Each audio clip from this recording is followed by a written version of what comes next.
पंढरपूर पासून अवघ्या 15 मिनिटांच्या अंतरावर पंढरपूर करकंब रस्त्यावर धोत्रेज ग्रँड प्रायव्हेट लिमिटेड घेऊन आले आहेत पंचतारांकित सुविधांनी युक्त हॉटेल ग्रँड। तसेच पुण्या मुंबईच्या धर्तीवर सर्व सुविधांनी युक्त hotel Shreyas restaurant, veg non veg permit room बार, प्रशिक्षित कुक व होस्टिंग सेवा। हॉटेल ग्रँड मध्ये उपलब्ध आहेत 50 एसी रूम्स, 3500 स्क्वेअर फूट फुटाचा सुसज्ज बकवेट हॉल, भव्य एसी सूट्स, टेरेस गार्डन, भव्य लॉन आणि चेंजिंग रूम सहित स्विमिंग टँक, प्रशस्त पार्किंगची सुविधा। पंढरपूर नजीक असलेल्या हॉटेल ग्रँड या सुसज्ज आणि पंचतारांकित सुविधांनी युक्त hotel grand, hotel Shreyas restaurant, veg non veg permit room बार, पंढरपूर करकंब रोड। संपर्क 02186 24 22 45। भोंदूगिरी प्रकरणाचा मुख्य सूत्रधार अशोक खरात याचा आता उरणशीही संबंध असल्याचं समोर आलंय। खरात तुरुंगात आणि त्याची पत्नी फरारी असताना पत्नीच्या नावावर उरणमध्ये 58,50,000 रुपयांचा जमीन व्यवहार पार पडलाय।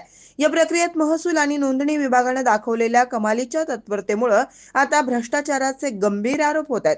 उरण तालुक्यातील चाणजे गावातील सर्वे क्रमांक 371/3 क्षेत्र 0.2000 आर ही जमीन अस्मिता अविनाश म्हात्रे आणि कैलास मिश्रीमल शहा यांच्याकडून कल्पना अशोक खरात यांच्या नावावर हस्तांतरित करण्यात आले।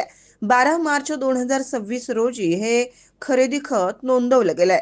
धक्कादायक बाब म्हणजे 17 मार्च 2026 रोजी पोलिसांनी अशोक खरातला बेड्या ठोकल्या। त्याच दिवशी तलाठी सजाद चाणजे यांनी या व्यवहाराची वर्दी नोटीस चावडीवर प्रसिद्ध केली। सामान्य माणसाला सातबाऱ्यावर नाव चढवण्यासाठी वर्षानुवर्ष तहसील कचेरीचे उंबरठे झिजवावे लागतात।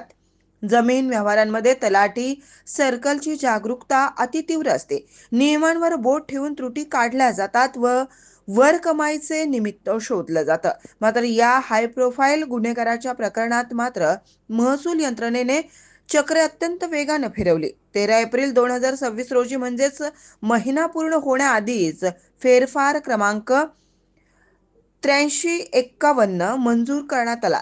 आरोपीची पत्नी फरारी असताना तिची ओळख कशी पटवण्यात आली आणि इतक्या वेगात फेरफार कसा मंजूर झाला असा प्रश्न आहे। या संदर्भात संशय वाढल्यानंतर नायब तहसीलदार पेडवी यांनी स्पष्टीकरण दिले। संबंधित फेरफार नोंद कार्यालयात आली होती, मात्र पुढील कार्यवाहीसाठी कोणीही न आल्यानं ती रद्द करण्यात आली। मूळ खरेदी खत अद्याप अस्तित्वात असल्यानं भविष्यात ही नोंद पुन्हा जिवंत होण्याची शक्यता नाकारता येत नाही। यामुळे हा व्यवहार नेमका कोणत्या स्थितीत आहे याबाबत संभ्रम आहे। या प्रकरणातील दुय्यम निबंधक कार्यालय, तहसीलदार आणि तलाठी यांच्या भूमिकेवर आता प्रश्नचिन्ह उपस्थित केलं जात आहे।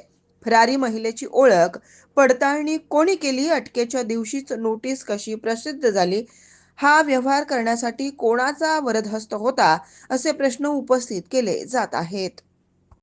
ताज्या घडामोडी पाहण्यासाठी आमच्या YouTube चॅनलवरील PVR म्हणजेच पंढरी वार्ता या न्यूजला सबस्क्राईब करा आणि शेजारील बेल आयकॉनवर क्लिक करा।